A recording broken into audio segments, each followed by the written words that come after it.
Robby, what's on your radar?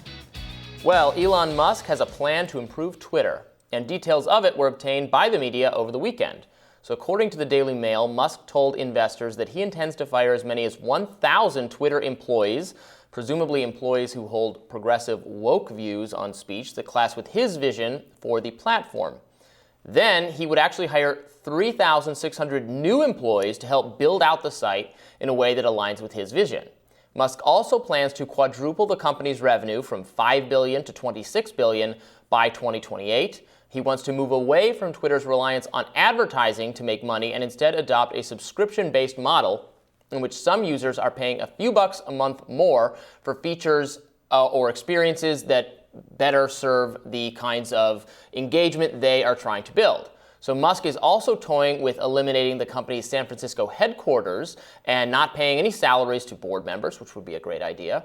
And so I think a lot of these are bold and exciting, and I'm excited to hear what Twitter will be like under new leadership. But it's a little unclear exactly how much he's going to be able to implement all this stuff. Now, one thing, however, that is certain is that Musk will face near total opposition from the mainstream media, which continues to paint Musk as some avatar of misinformation, his support for unrestricted free speech a dangerous aberration to the online norms. Indeed, a recent profile of young Elon Musk in the New York Times adopted the explicit framing that Musk's upbringing in apartheid South Africa was one where an environment of free speech allowed for racist disinformation to shape his childhood.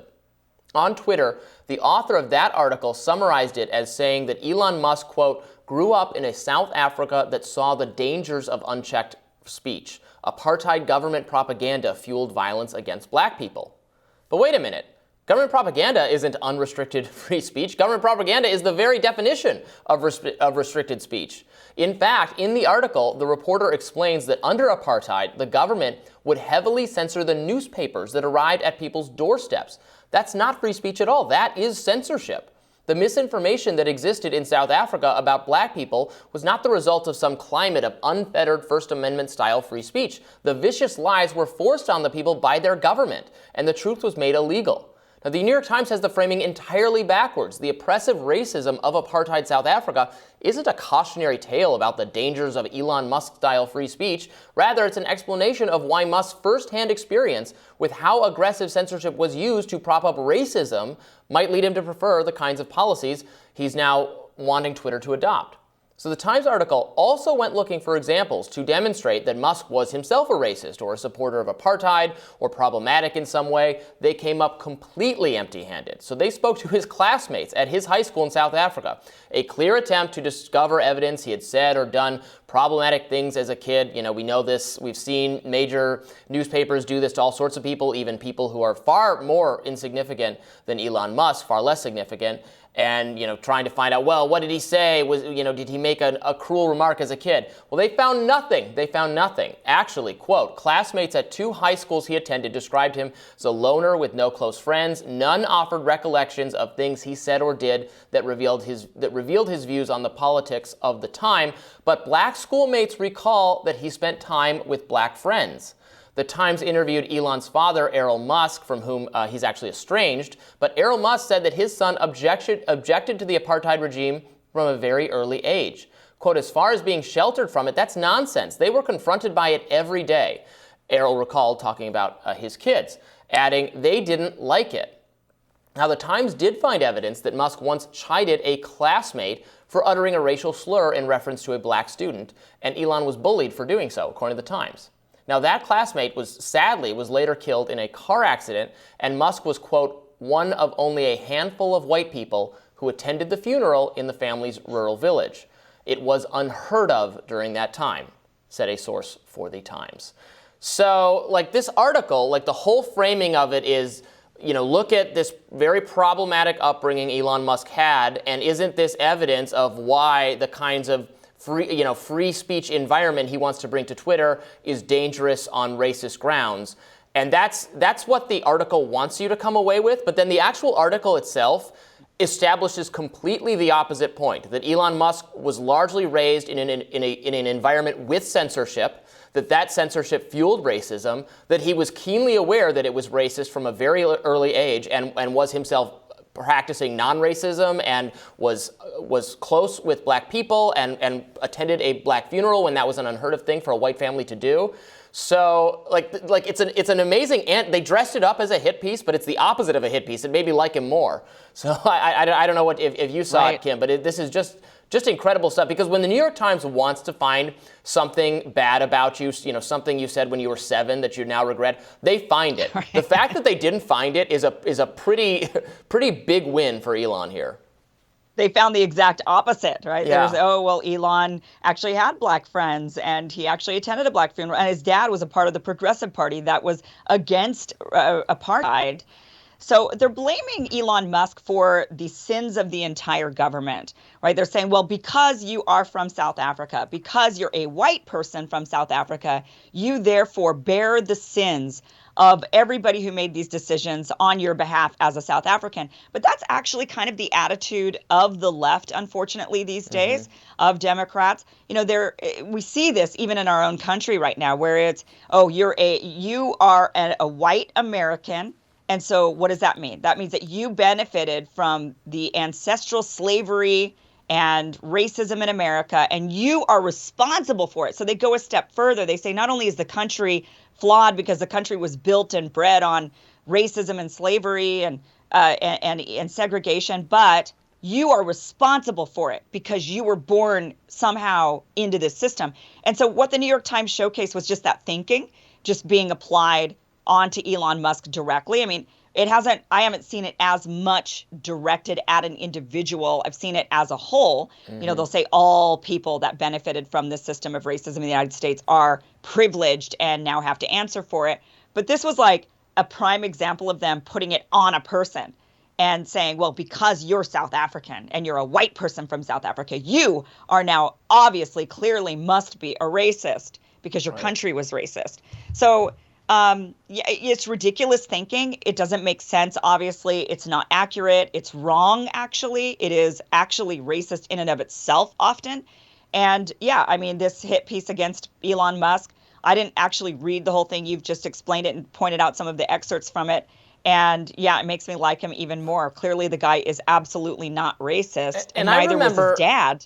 Right, and I remember when progressives liberals wanted you to check your privilege, right? They're just supposed to be, as a white person, you might have benefited historically from power and privilege, and you're supposed to be aware of that. And this is like a clear example. So he is aware of that. It's clear from the article that he was, from an early age, aware that white people were treated differently and better, and that was unfair, and he was opposed to it. He left the country so as not to be drafted into the army, which had racist. The civil service having racist policies against the native black South Africans. So, he was aware of this. So now that used to be what you were supposed to do. Be aware of it, work against it if you can. But now it's not even just it's not be aware of it. It's you can't do anything. You are fallen. You are sinful. It can't be helped. And it's so dumb. One aspect of this that you mentioned was that he plans to fire 1,000 Twitter employees that he believes are. I have a problem with this. I mean, I get it. I do think that these big tech corporations are run by a bunch of people who are way too woke, coming from areas like San Francisco, like here in Los Angeles. We've got Snapchat and Google and all that here, and a lot of I totally understand it. But do you have a bit of a problem with him? Like, how is he going to do this? How is he going to go through and be like, are you woke? If you're woke, you're out of here. I mean, I feel like that's discriminatory. You can't really go and maybe you could say, okay, the only, I think, plausible way to do this without being discriminatory, I would say, is to move your headquarters. And if you move it out of San Francisco, you're going to get a lot of people that say, I don't want to move. And so I don't know. Yeah, does that bother you? He definitely should not go down the list and go, "Are you woke? You're fired." That'd be pretty. That would not be. It would be very rich to do that and then claim you're supporting free speech, right? But then you're firing all your employees who disagree with you. What should happen is that people who are working against the company's interests from the inside, who are sabotaging or who want, if they want aggressive, they're like, we want to moderate all of this disinformation and that's what we're going to do. So it's not ideological. It's okay. With the job of moderating disinformation is something we are rethinking, and so people who are part of a company that tries to aggressively curate an only progressive view will not have a place at the company anymore. That's how it should be done. Not do you have woke views on race or gender? Okay, you're fired. Like that would be don't do that. That would not be a free speech thing. But then again.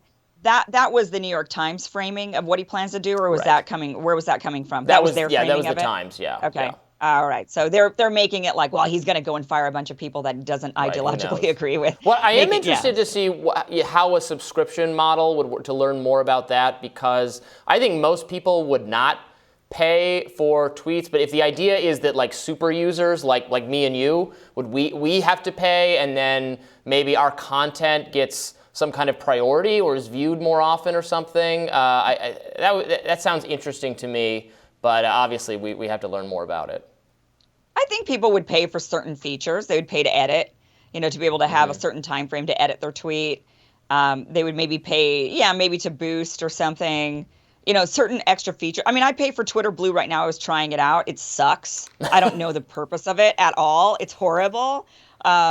So I'm hoping that maybe he does, it's like $2 a month or something like that. Maybe he'll end up changing it and making it more user-friendly. I mean, it does give me the option to edit my tweet. I suppose I get like a couple of minutes, before it posts to go back. Are you on Twitter Blue? Are you a subscriber of it yet? Nope. Oh, you're not? Well, try it out. It's terrible. I mean, it's pointless. I don't even know what the purpose of it is. People should be able to, I think, but you can have Twitter Blue and not be verified. People should be able to pay to be verified if they're not verified. I think that would be a good idea. I think everybody should be allowed to be verified. If you want to prove that you're a real human being and you want to show your identification to Twitter, then you can get yourself the blue check to show that you're a real human being, and that when you are interacting with someone, you're not a bot. You're not going to be called a bot.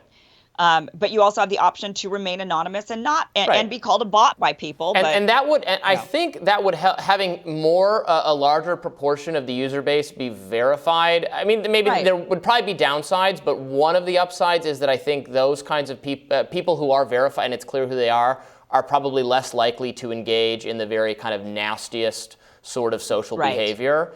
And that might actually make Twitter a healthier place. But you should be able to, I think, anonymous speech can also serve a valuable social function. There, so, but I do think that also one thing it would also do if they verified everybody who wants to be verified, rather than like amplifying certain people, like I have a blue check. Well, I'm not any better than anybody else. Why do I have a blue check? Why? Because because I'm on a show. Like it doesn't make my political opinion necessarily better than my neighbors. So I feel like, if they were to also give everyone blue checks that wanted to be verified, it would also, I think, maybe tamp down on I think the political rhetoric would also hopefully maybe calm down a little bit as well. Yeah, absolutely. So maybe. We'll see.